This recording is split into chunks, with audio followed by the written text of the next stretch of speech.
Good morning students. जैसा कि आप सभी को पता है कि कोरोना वायरस की वजह से विद्यालय बंद हैं और ऑनलाइन स्टडी का प्रोसीजर चलाया गया है ताकि आपका सिलेबस कंप्लीट हो सके। तो आज हम +1 में हिंदी का सिलेबस शुरू करने जा रहे हैं। आपके हिंदी में के अंदर 2 पुस्तकें हैं, आरोह भाग 1, वितान भाग 1। ये दोनों पुस्तकों के जो चैप्टर्स हैं और उसके अलावा आपका राइटिंग पोर्शन रहेगा, पत्र होगा, निबंध होगा और आलेख होगा, फीचर लेखन होगा और कुछ मीडिया से रिलेटेड क्वेश्चन आंसर होंगे। तो आपका जो मेन जो पार्ट है वो ये दोनों बुक्स हैं और उसके अलावा जो पत्र और वो मैंने आपको बता दिया है।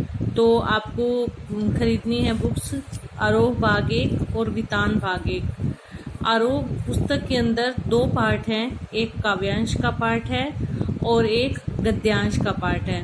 गद्य वाले पार्ट में कहानियां हैं, चैप्टर्स हैं और काव्यांश में कविताएं हैं। तो आज हम गद्य का जो पहला चैप्टर है वो उसके बारे में थोड़ा सा आपको परिचय दूंगी। चैप्टर रीडिंग हम कल करेंगे। जो पहला पार्ट है वो है नमक का दरोगा। दरोगा होता है इंस्पेक्टर। ये प्रेमचंद जी की बहुत ही रोचक कहानी है।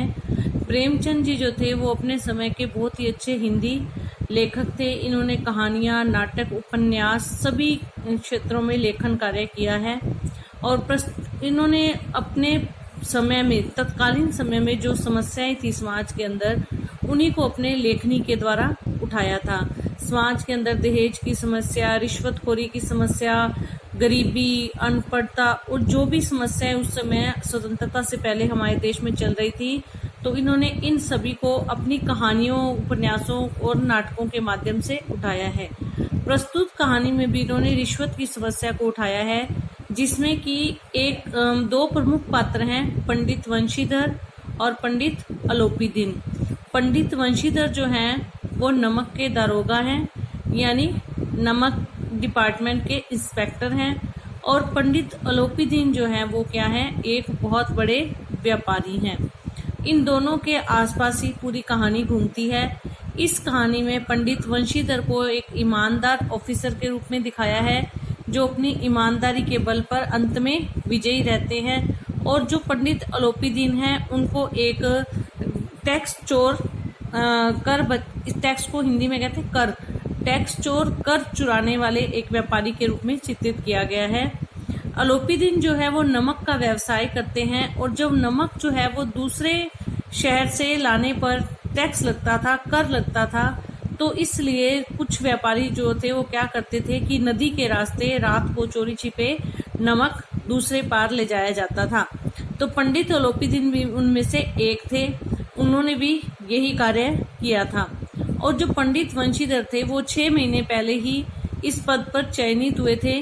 पंडित वंशीधर के घर के सभी लोग बहुत खुश थे कि उनको नमक के दरोगा की पोस्ट मिली है, तो वहां पे उनको ऊपर की कमाई भी बहुत होगी। ऊपर की कमाई मीन्स रिश्वत। पंडित वंशीधर के पिता, माता, सभी घर के लोग उनको समझाते हैं कि जो महीने की तनख्वाह है वो घर का काम नहीं चला सकती, रिश्वत और ऊपर की कमाई से ही घर का खर्च चलेगा। लेकिन पंडित वंशीधर ने सबकी बातों को अनसुना करके अपने आदर्शों पर ही चलने का फैसला किया और इसीलिए उनको पंडित अलोपीदीन ने अंत में अपनी सारी जायदाद का मैनेजर नियुक्त किया। उनकी ईमानदारी से खुश होकर, क्योंकि पंडित वंशीधर ने जब पंडित अलोपीदीन को नमक चोरी छिपे ले जाते हुए पकड़ा तो वो एक बार भी नहीं डरे। उन्होंने उनको बंदी बना लिया, अदालत में पेश किया। ये तो पता ही था कि पंडित अलोपीदीन जो है वो बहुत शक्तिशाली और लक्ष्मीपति हैं, पैसा भी है और शक्ति भी है। तो उनको ये पता था कि पंडित अलोपीदीन का कुछ भी नहीं बिगड़ेगा। पंडित अलोपीदीन ने पंडित वंशीधर को 25,000 तक रिश्वत देने का ऑफर की, पेशकश की। अब ये उस समय 25,000 आज के 25 लाख के बराबर थी। तो इतनी बड़ी रकम को ठुकरा देना और अपनी ईमानदारी पर अड़े रहना, ये पंडित वंशीधर की बहुत बड़ी बात थी। अंत में पंडित अलोपीदीन अपने पैसे से केस जीत जाते हैं। अदालत उनको बाइज्जत बरी कर देती है और पंडित वंशीधर को नौकरी से निकाल दिया जाता है। सारा घर परिवार उनसे नाराज है कि उन्होंने ऐसा क्यों किया, ऐसी ईमानदारी किस काम की। लेकिन एक दिन पंडित अलोपीदीन पंडित वंशीधर के घर आते हैं और उन्हें अपनी पूरी जायदाद का मैनेजर बनने की पेशकश करते हैं। ये सुनकर वो हैरान रह जाते हैं कि कहाँ तो सजा मिलनी चाहिए थी और कहाँ उनको इतना बड़ा पद दिया जा रहा है। तो पंडित अलोपीदीन कहते हैं कि मुझे अपनी जायदाद और व्यापार की देखभाल के लिए ऐसे व्यक्ति की जरूरत थी जो पूरा ईमानदार हो।